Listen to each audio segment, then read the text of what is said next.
Ողջույն 24-ի եթերում հետաքրքիր եմ Նարեկ Գալստյան, այս պայն ես հյուրընկալել եմ խորհրդարանի պատիվ ունեմ խմբակցության ղեկավար Հայկ Մամիջանյանին, Հայկ ողջունում եմ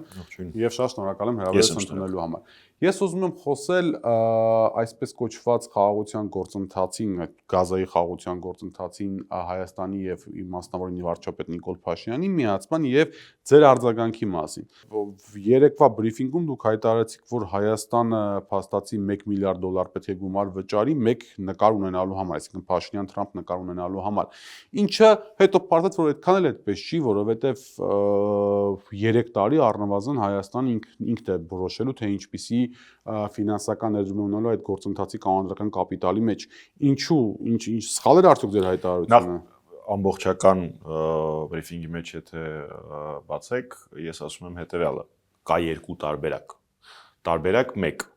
Հայաստանից այդ $1 միլիարդ չեն պահանջում, որը այս պահին մասամբ այդպես է, բայց հեսա կանդրադառնանք դրան։ Առաջին տարբերակի պարագայում ես մի հարցադրում ունեմ։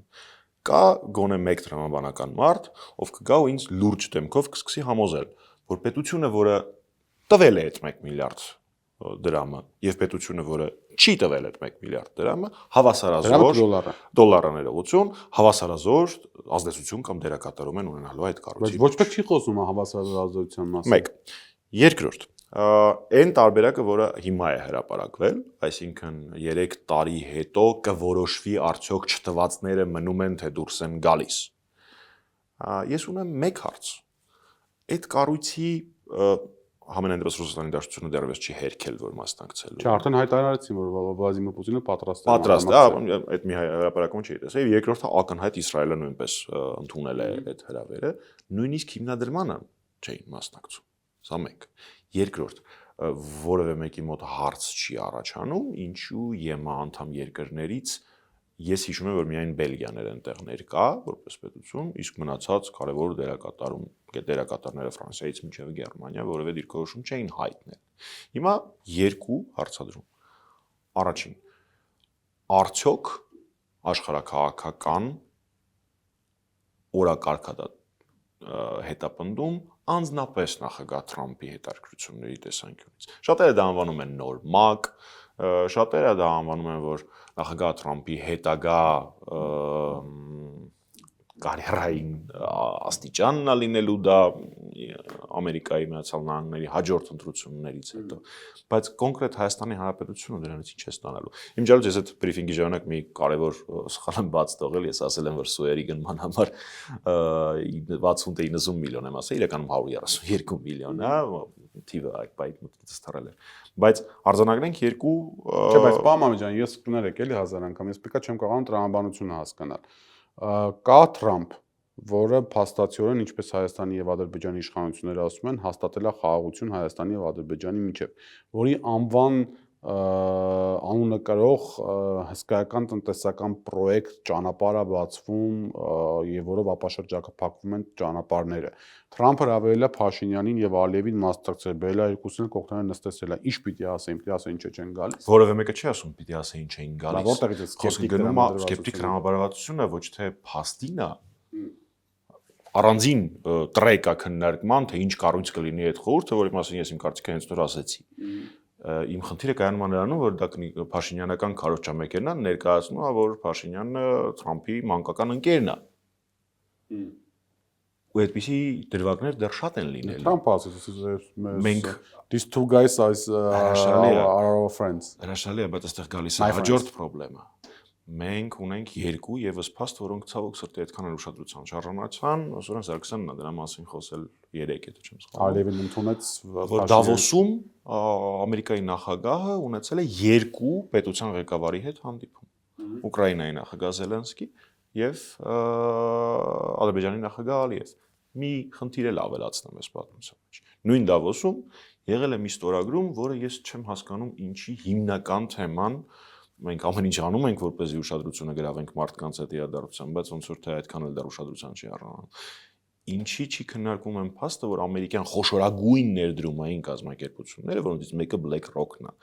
եւ կարծում եմ մեր քաղաքացիները գիտեն, թե BlackRock-ը ինչքան մեծ ազդեցություն ունի տրանսնացիոնալ։ Ամենամեծ տրանսնացիոնալ կազմակերպություններից Այդ 3 ինվեստիցիոն հիմնադրամները պայմանագիր կնքեցին Ադրբեջանի պետական նավթային հիմնադրամի հետ, եւ եթե նայում եք այդ պայմանագրի հրապարակված հատվածը, այնտեղ ի թիվս այլ ոլորտների հատուկ նշված է ենթակառուցվածքների զարգացումը եւ հատուկ նշված է լոգիստիկ զարգացումը եւ թարգմանաբար TRIP-ը, եթե չեմ սխալվում, լոգիստիկ եւ ենթակառուցվածքային ծրագիր է։ TRIP-ը Հայաստանի տարածքում, այսինքն մաքսիմալ այնտեղ որևէ բան չի ասվել տարածքների մասին, այսինքն մաքսիմալ բարձրացնելով Ամերիկայի կներեք ավարտեմ միտքս։ Ամերիկայի Միացյալ Նահանգները ուներ 74-26 Հայաստանի համեմատ տոկոսային, այո, այդպես էր։ Իրան ԿՊԱ-ականները փորձում էին ներկայացնել, տեսեք Ադրբեջանը ոչ մի բաժին չունի։ Դրա հետ ակուրատ նույն պահին այն ինվեստիցիոն հիմնադրամները, որոնք տրամաբանությամբ չեն կարող ներգրավվածություն չունենալ TRIP-ի պես նախագծի մեջ, երբ որ դա իրականացվում է Ամերիկայի նախագահի կողմից, կնքում են համաձայնագիր ադրբեջանական պետական նավթային հիմնադրամի հետ լոգիստիկ եւ ենթակառուցվածքային զարգացման տրամաբանության մեջ։ Իհարկե, պարոն Ջան, ինչ եք դուք ուզում ասել։ Ուզում եմ ասել, որ փաստացի Ադրբեջանը փողի միջոցով մեծ դերակատարում կարող է ունենալ TRIP-ի նույնիսկ առաջնային կառուցման փուլում, ել չեմ ասում հետագա շահագործման։ Դուք սա դագատկա է, սա դոմսլա, սա ենթադրությունն է, սա փաստ է։ Մեր քաղաքացիներին, որպեսզի ասեմ լուրջ դեմքով, դավադրաբաշխություն ասեմ, սա փաստերի համադրումից ծնված, ու ես միտքս էլ այդպես սկսեցի, որ համադրենք այս փաստերը, փաստերի համադրումից ծնված ինձ թվում է տարական տրամաբանության մակարդակում միտքա, որը ցավոք սրտի կարծում եմ, որ մոտ ապագայում կհաստատվի։ Պարոն ջան, ձեզ կպատասխանեն ԿՊԱ-ականները, տարօրինակա չէ, որ ես հիմա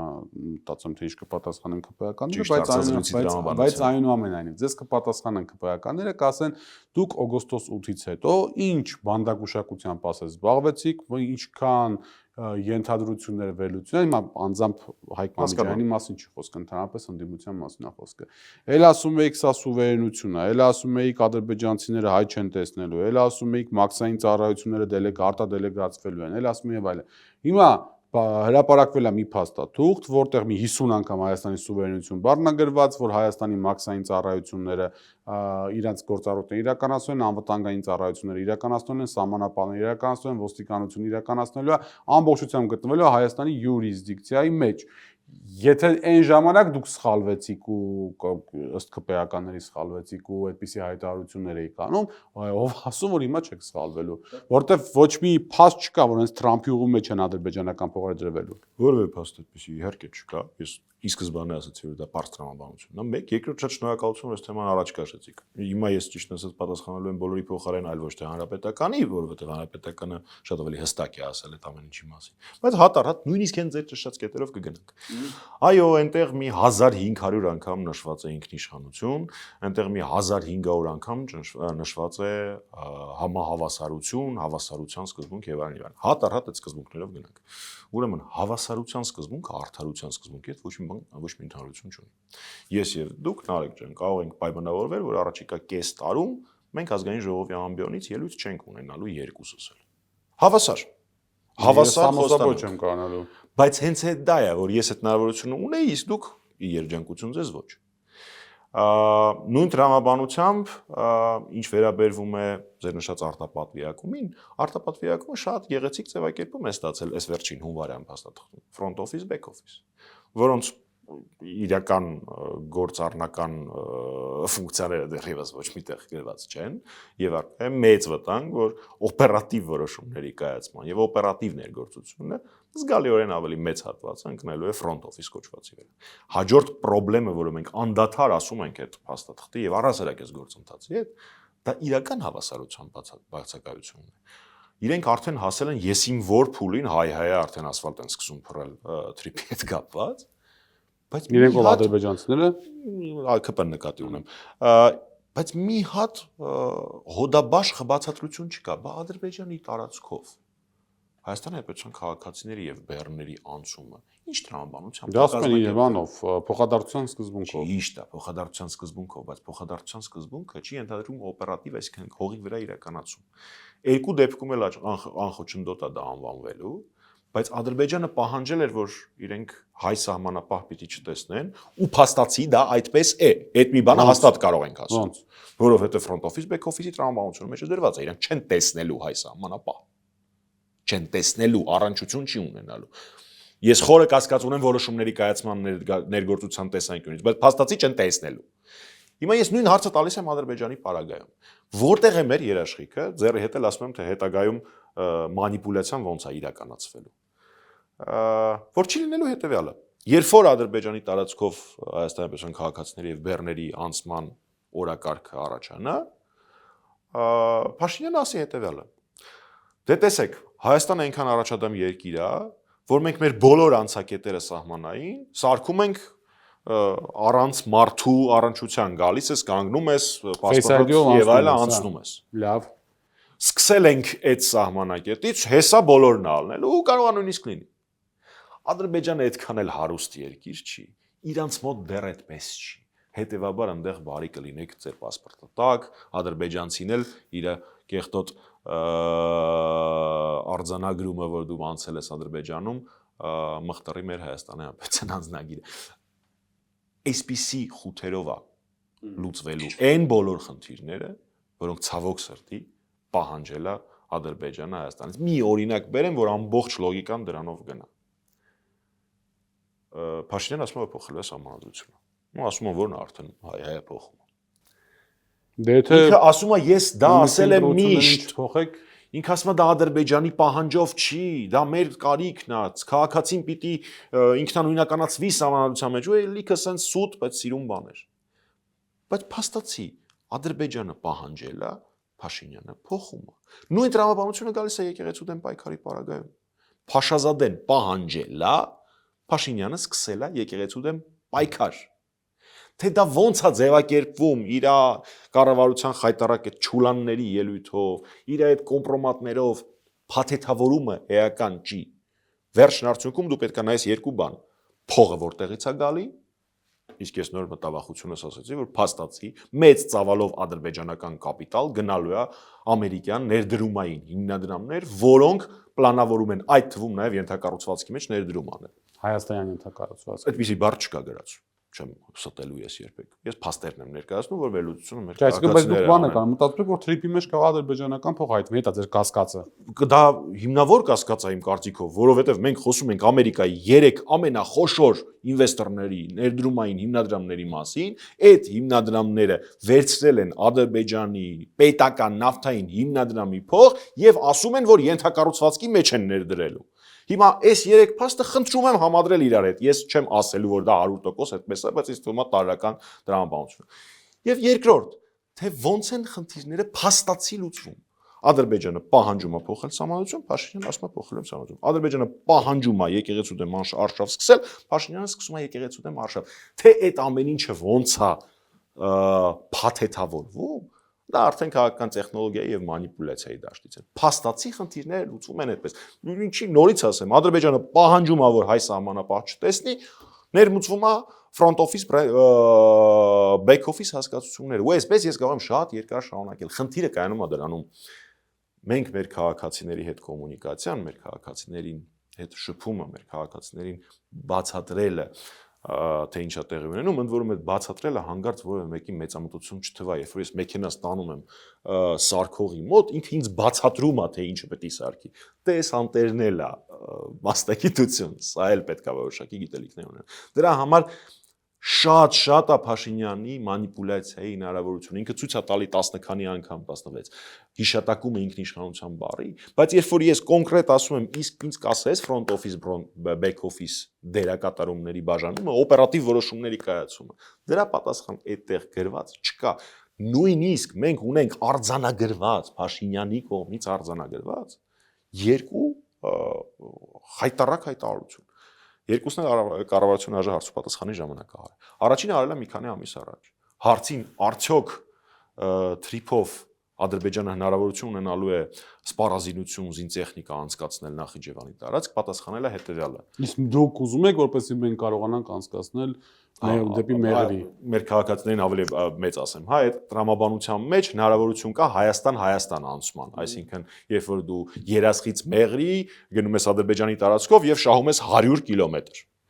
Գուցե այդ 100 կիլոմետր մեքենայով գնալու պարագայում մի ժամ է, բայց չեմ կարծում, որ այս պարագայում սպառազինության տեղափոխման պարագայում մենք պիտի ասենք, հա, իհարկե 100 կիլոմետր քիչ մենք մեր սպառազինությունը Երասխից կիչացնենք Մեղրի, դրա համար եկեք թույլ տանք Հայաստանի տարածքով Ադրբեջանից Նախիջևան տանել զինտեխնիկա, հիշեցնեմ, որ տարբեր ամենատարբեր բանակային միավորների բառն եմ մոռաց, военные учения բառն եմ մոռաց։ Զորավարժությունների ընթացքում վերջն արդյունքում Նախիջևանում բանակ է, ադրբեջանական համազորային բանակ է, ոչ թե կորպուս է, ոչ թե այլ բանակ է այնտեղ։ Կպատասխանեք ինձ, դե սենց թենենց կարող են սպառազինություն տանել, չէ, սենց թենենց չեն կարող։ Իրանը շատ մեծ դժվարությամբ է թույլ տալիս նման բաների անցումը։ Դրա համար իրանք ստիպված էին տարբեր զորավարժությունների ընթացքում տեղափոխած տեխնիկան Թուրքիայից համատեղերականացնում թողել այնտեղ։ Հիմա առաջինը սա էր, որ փաստացի Փաշինյանը ասում է, որ օքեյ է։ Քանի որ մեզ թողելու են Ադրբեջանի տարածքով Երասխից Մեղրի տանել սպառազինություն եւ տեխնիկա, մենք էլ իրաց թողելու ենք Ադրբեջանի հիմնական տարածքից Նախիջևան տանել, սա մեկ։ Եվ երկրորդ մի քանի օր առաջ արեց, որ այո, վերջնարդյունքում ինքը տեսնում է Հայաստանի եւ Ադրբեջանի էներգետիկ համակարգերի միավորումը։ Այո։ Բայց դա չի կարող այլ կերպ լինել։ Ինչի՞ չի կարող։ Որովհետեւ եթե Թրամփի ուղի կա, եթե բանը համատեղ, այսպես ասենք, շահունակությամբ ենթակառուցվածքներ կա, մեկը մյուսին, այսինքն եթե նաև սահմաններ են բացում, լոգիստիկա է, խաղաղությունն է, այն ինչ որ Փաշինյանը ասում է, դա անբանական է, որ բանը հոսանք է իրար կծախեն կառնեն։ Դա խաղաղություն եւ անվտանգություն բառերը ինձ թվում է մարդիկ սկսել են խառնել։ Մենք ուզում ենք անվտանգություն, այլ ոչ թե խաղաղություն։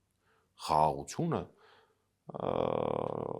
շատ կարևոր, շատ նվիրական հասկացություն է, բայց անվտանգություն միշտ չի որ խաղաղությունը ենթադրում։ Չէ՞ որ չի ենթադրում։ Ո՞նց է ենթադրում։ Դե բառը խաղաղ է, եթե խաղաղությունն է, ուրեմն անվտանգ է, հակառակ բառագայում խաղաղ չի։ Ոչ։ Այս պահին իրենք պնդում են, թե ունեն խաղաղություն, չնայած իրենք էլ են ասում, որ ունեն ինստիտուցիոնալ խաղաղության խնդիր։ Բայց արդյոք դա բերել է անվտանգության։ Մենք անվտանգ ենք ռազմական տեսանկյունից, մենք անվտանգ ենք սպառազինության տեսանկյունից, մենք անվտանգ ենք միջազգային հարաբերությունների տեսանկյունից, մենք անվտանգ ենք տնտեսական տեսանկյունից։ Ես այդ հարցը ամենամաքսիմալ պարզեցմանն եմ բերել ու մի հատ եմ դա անելու։ Որովհետեւ մեկ Հայաստանի Հանրապետությունը համաձայն է, որ ռուբիլնիկը մեր էներգետիկ ենթակառուցվածքների, մեր տան լույսի ռուբիլնիկը Ադրբեջանում լինի։ Մենք մեր կողքը ունենք ահռելի էներգետիկ ենթակառուցվածքով երկիր, Իրանը, որի էներգետիկ ենթակառուցվածքի հետ մենք երկար տարիներ, չասեմ նույնականացված են, բայց ունենք իրար հետ առնում ենք, այո, էներգիան գազի հետ, էներգիան ամառ ձմեռ ռեժիմով, քանի որ իրանց համակարգը շատ մեծ է, մերը շատ փոքր է, մեր համակարգի տատանումները իրանց համակարգում շատ արագ կորսվում են։ Ինչ նախանգարում է խնդիրը լուծել կամ տարանցիկության տեսանյութ։ Որ խնդիրը լուծել, պարոն Մամեջյան։ Նույն ձև շարունակել։ Նույն տրամաբանություն զարգացնել էս ենթակառուցվածքը։ Ադրբեջանական ամերիկյան ներդրումային տնտեսական ծրագրում բերել իրանական էլեկտրաէներգիա հետաքրքիր է։ Շատ շնորհակալություն այդ հարցի համար։ Շատ ճիշտ հարց եք։ Հաշվառաբար հանգամանք որ Թրամփը այսօր նավատորմ է ուղարկի Իրանի սահմաններ։ Ինչ կա թրիփից, որին Իրանը իրենց ասելով որևէ խնդիր չուներ։ Մի հատ էլ թրիփի հետ կապված, մի հատ էլ հարց տամ, որը Արարատ Միրզոյանը մի կողմ դնելով իմ կարծիքը իր կոմպետենտության մասին որպես արտաքին գործերի նախարար, բայց այդ մակարդակի սխալ չէր անի, հետեւաբար դա իրականությունն է։ Թրիփի բոլոր բանավոր եւ գրավոր հիշատակումների ժամանակ, երբ նշում են թե ինչը ինչին է միացվելու, նշում են Եվրոպան միացվելու է Միջին Ասիային։ Միջին Ասիայից հետո մեծ երկիր կա, Չինաստանն է կոչվում, որը հիմա զբաղված է նոր լոգիստիկ ուղիների փնտրտուքով, հիմնադրմամբ եւ այլն եւ այլն։ Փաշինյանը թողած կասի Չինաստանը թող օգտագործի շտապարանը։ Հա, ինչի համար է հայտարարվում, որ այդ թրիփը ավարտվելու է Միջին Ասիայով։ Բացատրեմ, որովհետեւ հավաքական արևմուտք տերմինը քաղաքագիտական տեսանկյունից մի քիչ հնացած է։ Հա, եկեք ձևակերպենք դա Եվրոպան եւ Ամերիկայի Միացյալ Նահանգները։ Ունեն խորը հետաքրքրվածություն միջինասիական երկրներով, էներգետիկ ռեսուրսների տեսանկյունից, գեոպոլիտիկ տեսանկյունից Ռուսաստանի ազդեցությունը նվազեցնելու չթվարկեմ։ Իսկ Չինաստանի պարագայում կա հակառակ ձևակերպումը։ Այսինքն փաստացի Փաշինյանը օքեյ է գոնե այս մակարդակում, որ թրիփը գոնե խոսքային մակարդակում օգտագործվի Չինաստանի դեմ ու հանդուրժում է դա, որովհետև ճանապարհ է, չէ, երբ որ ճանապարհը նկարագրում ես։ Ես էլի չհասկացա խոսքային մակարդակում։ Բացատրեմ։ Չէ, ներողություն, դրանից սպառում եմ մի վարք։ Դրանից այդ ենթադրում եմ, որ եթե Արարատ Միրզոյանը ասել է, որ Եվրոպան միացնելու է Միջին Ասիայի հետ, ու չի ասել Չինաստանի հետ, նշանակում է դա հակաչինական ծրագիր է։ Փորձեմ ասել։ Չէ, կներեք, որտեվ այդ պարագայում պետք է ասել Չինաստանը պետք է շարունակեր հասնել դեպի մինչև Սինգապուր, Սինգապուրով դες Մալազիայով մինչև Ավստրալիա։ Ոչ, որովհետև երկուսս էլ հասկանում ենք, որ Սինգապուրը իմ խորին հարգանքով, Մալազիան եւ Ավստրալիան դե առհասարակալ տրամաբանությունը ցամաքային կապ չկա, նույն տնտեսական եւ լոգիստիկ դերակատարումը չունեն ինչ Չինաստանը, մեկ, երկրորդ, դուք Երևան Շուշի կամ Երևան Ստեփանակերտ ճանապարհը երբ որ ասում էիք, ասում էիք Երևան Ստեփանակերտ, թե ասում էիք Երևան Գորիս։ Ժամանակին իհարկե ոչ հիմա։ Այսինքն եթե ես ձեզ հարցնեի, ասեի այս ճանապարհը Երևան Ստեփանակերտ է, դուք ասելու եք Երևան Գորիս, կամ Երևան Երասխա։ Չէ, վերջնակետերով էիք, չէ, ասելու։ Նույն հարցն եմ տալի։ Ինչի վերջնակետերը չեն վերցվում։ Եթե չկա նման մոտիվ։ Ախր պարոն Մամեջյան, Հայաստանը պետք է որոշի, Միջին Ասիայից հետո դեպի Չինաստանը ճամփան գնալու թե չի գնալու։ Հայաստանի խնդիրը կարճ անցման ապահովում է, մնացածը Հայաստանի խնդիրն է։ Ինչ լավ հարց տվեցիք։ Հայաստանը որոշի իմասով։ Հա։ Պատմության մեջ շատ են եղել երկրներ, որոնք ճակատագրական սխալ են գործել իրենց երկրում գտնվող այս կամ այն լոգիստիկ հանգույցը այս կամ այն կերպ արտապատվիրակելով։ Մենք կարող ենք հիշել Սուեզը, մենք կարող ենք հիշել Պանամա եւ իմիջիայլոց բոլոր այդ երկրները հետո գլխներին են տվել դրա համար տարբեր ձևերով փորձել են դրա դեմ պայքարել։ Որոշների մոտ ստացվել է, որոշների մոտ չէ, որոշները հիմա են պայքարում։ Հիմա ես հարցնում եմ, ինչի է Փաշինյանը այդ Աշոտյանը գեմբլինգ բառներ օգտագործել, այդ խաղին գնում։ Բացատրեմ, որովհետեւ մինչեւ հունիս իրան լիքը ֆոտոներ են պետք նախագահ Թրամփի հետ, գուցե նախագահ Պուտինի հետ, գուցե եվրոպական առաջնորդների հետ։ Բովանդակությունը էական չի։ Նույն տրամաբանությունը եղել է օգոստոսի 8-ին։ Ձեր կարծիքով ինքը տենց երջանիկ էր, որ ինքն իր հրապարակային խոսքը միլիարդերորդ անգամ սուտ դարավ, երբ որ ինքը ասել էր իհարկե Մինսկի խումբը լուծարելու դիմումը ստորագրելու են միայն պայմանագրի ստորագրումից հետո։ Որովհետև Ադրբեջանը հստակ տեսել է, որ այս մարդու առաջնահերթությունը ոչ թե Հայաստանի շահնայեսի մինչախաղաղությունն է եւ այլն, այլ սեփական իշխանության պահպանումը եւ արտադրումն է։ Եվ դրան հասնելու համար ինքը պատրաստ է ստանալ ամեն ինչ։ Օգոստոսի 8-ի պայմանագրի մասին խոսելիս ես միշտ նույն բանն եմ ասում։ Այնտեղ մասնակցել է 3 կողմ. Ամերիկայի Միացյալ Նահանգները, Ադրբեջանը եւ Փաշինյանը։ Ամերիկայի Միացյալ Նահանգները ստացել է ինչի համար նստել է սեղանի շուրջ։ Աշխարհակահաղական հետաքրքրություն, Նոբել եւ այլն, հա տարբեր Նոբելը չստացավ։ Գերակցարություն։ Դե փաստացի ստացավ, նվիրեց ստացողը նախագահ Թրամփի։ Երկրորդ երկիրը Ադրբեջանը իր բոլոր պահանջները իրականացրեց։ Երրորդ մասնակիցը Փաշինյանը որպես անձ, ինչի համար գնում էր ստացավ։ Ֆոտո, խաղաղություն բար, Փաշինյանի Ֆրեյդով ագավոր կա եղավ։ Ալիևի ստորագրություն, որով կարողանա ընտրություններին մասնակցել։ Հայաստանի Հանրապետությունը այդ բանակցությունը։ Լավ, պարոն ջան, տրիպը դեռ շատ են քննարկելու, շուտով ասում են գալու են ամերիկացին շուտ բացասական պաշտոն, մյուս եւ այլն եւ այլն։ Հիմա Փաշինյանը անում է ինչ որ անում է։ Փաշինյանը ինչ է անում։ Փաշինյանը տրիպը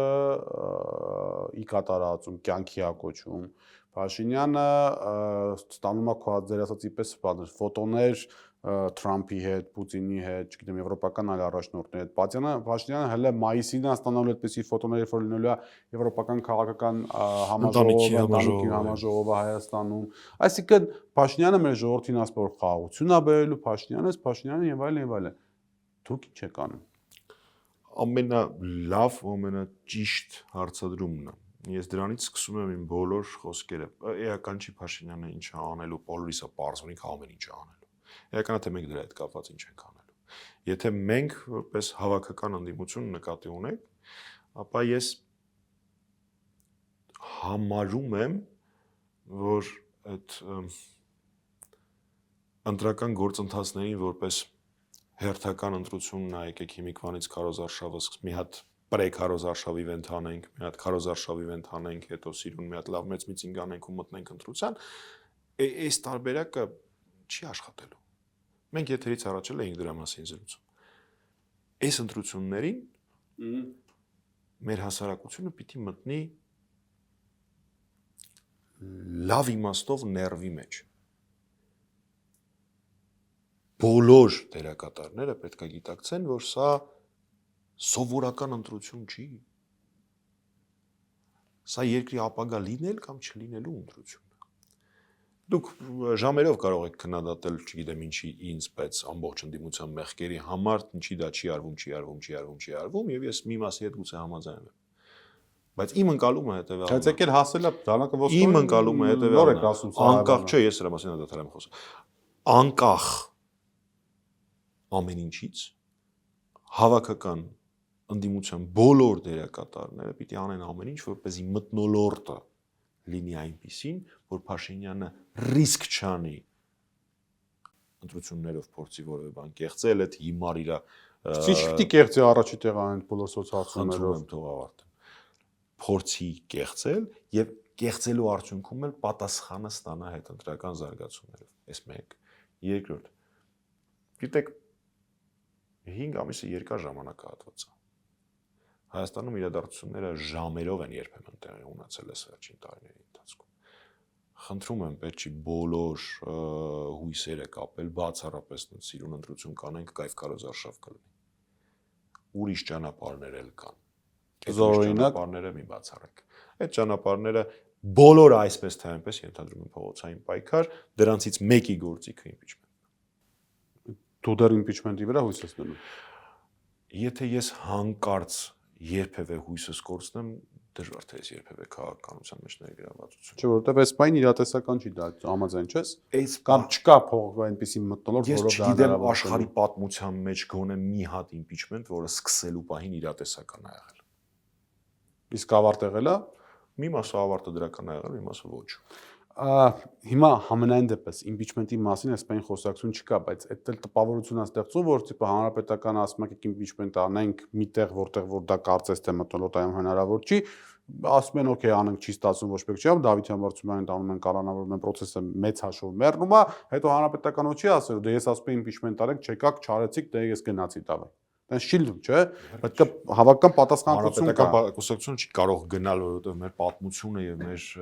գոյությունը միախառնված է նոր անկախ Հայաստանի պատմության հետ։ Մենք Հայաստանի պետության առաջին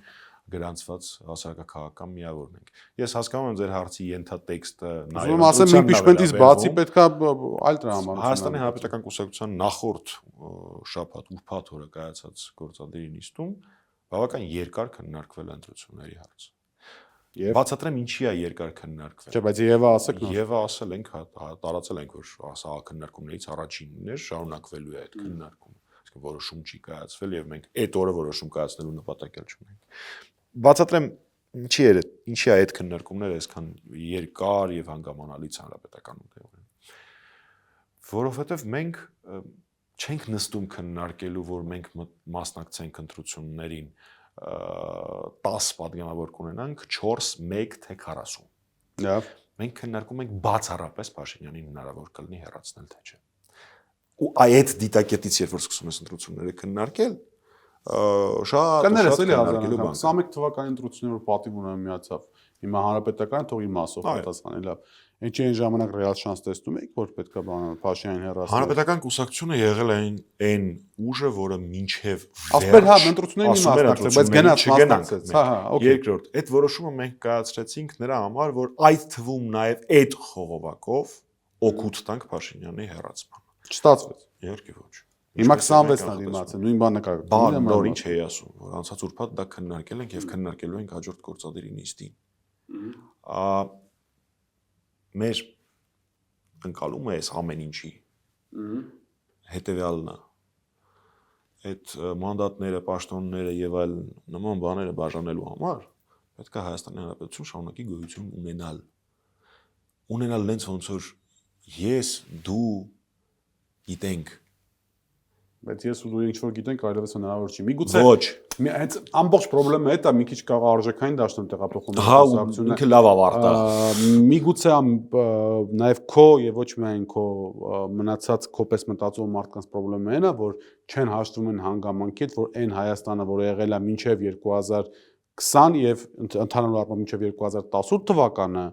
ինքը այլևս անվերադարձա եւ այն հասարակությունը, որը եղել է մինչեւ 20 թվականը, կապ չունի այսօր մեր հասարակության հետ։ Դու պատասխանեմ չէ։ Ու բաց փորձեմ հիմնավորել։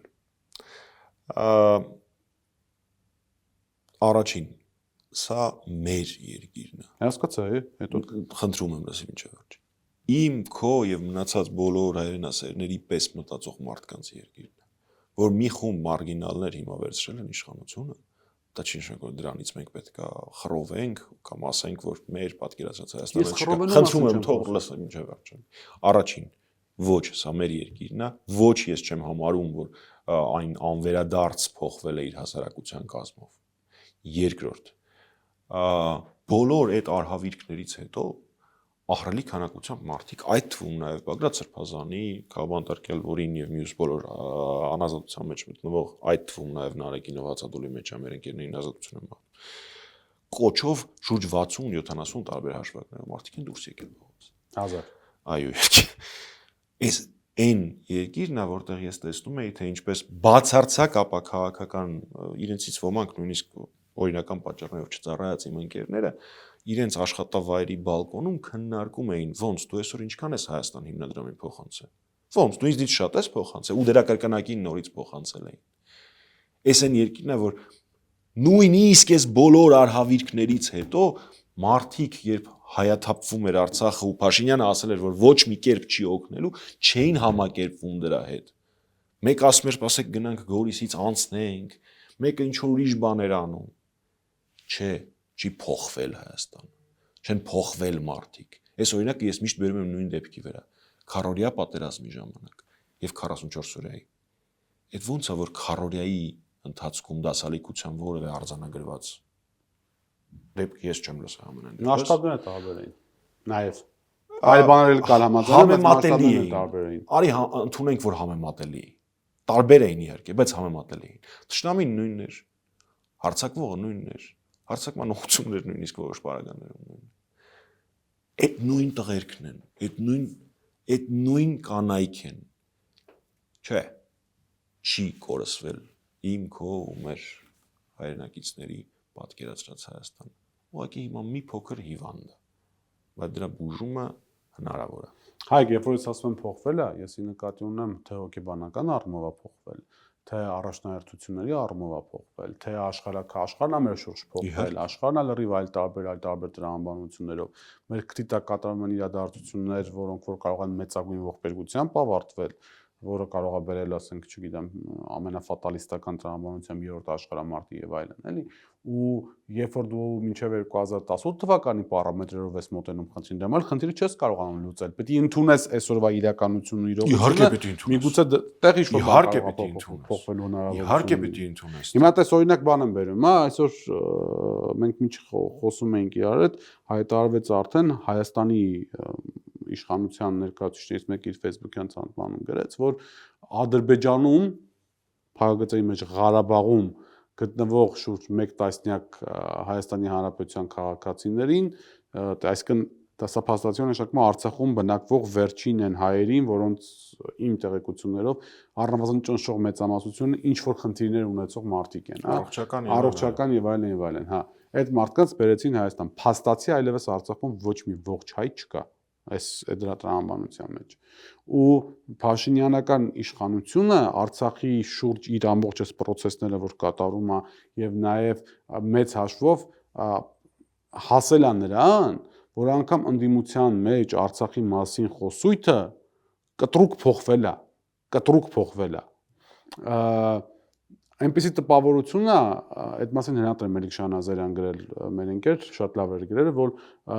ընդդիմությունը մրցակցում է Փաշինյանի հետ, որ իր թեզերը եթե գա իշխանություն ավելի լավ իրականացնի, խաղաղություն, սահմանների բացում, ես ինչ եւ այլն։ Այսինքն ամբողջ դաշտը մտել է այն օրակարգի մեջ, կամ դաշտի մեծամասնությունը ատմասը մտել է մի օրակարգի մեջ, որի խավորը, գլխավոր գերագույն հրամանատարը, պապան, չգիտեմ, շեֆը Նիկոլ Փաշինյանն է։ Ասել է իհա պապայի, բայց լավ, խնդրում եմ չընդհատես։ Մի քանի կետով։ Առաջին հայտնի պատմություն կա, որ ամբողջ գյուղով գնում են աղոթելու համար, որ անձրև գա, մենակ մի երեխա անձրևանոց վերցրածելու։ Ինչ ենք ասում մենք։ Մենք ասում ենք, որ Արցախի ինքնորոշումը, Արցախահայերի ինքնորոշումը որպես իրավունք, որպես գաղափարախոսություն, որպես գաղափար չի կարող փակվել։ Դրա իրատեսականության մասին այս պահին վաղը մենք կարող ենք շատ երկար զրուցել, բայց զրույցը բավական այնպես ոչ դրական է լինելու։ Բնականաբար։ Բայց ամենայն դեպս հասկանում եք Իսրայել պետության ձևավորումից գուցե մի 50 տարի առաջ երևի իրատեսականությունը նույնքան քիչ էր։ Այդ մեկ։ Երկրորդ, մենք, այսինքն վերաձևակերպելով Ադրբեջանի դիրքերից նայ 2015 թվականին չէին երազի, որ Ստեփանակերտում վստահաբար Ադրբեջանի որևէ քաղաքացի չեմ ասում առաջնորդներից ոչ մեկ առաջնորդներից մինչև հետին բոմժ չէր կարող երազել այս արդյունքի մասին։ Այսինքն մենք ասում ենք առաջինը, այդ անձրևանոցը պետք է պահենք, իսկ այդ անձրևանոցը այդ գաղափարն է ու այդ իրավունքն է։ Երկրորդ, դուք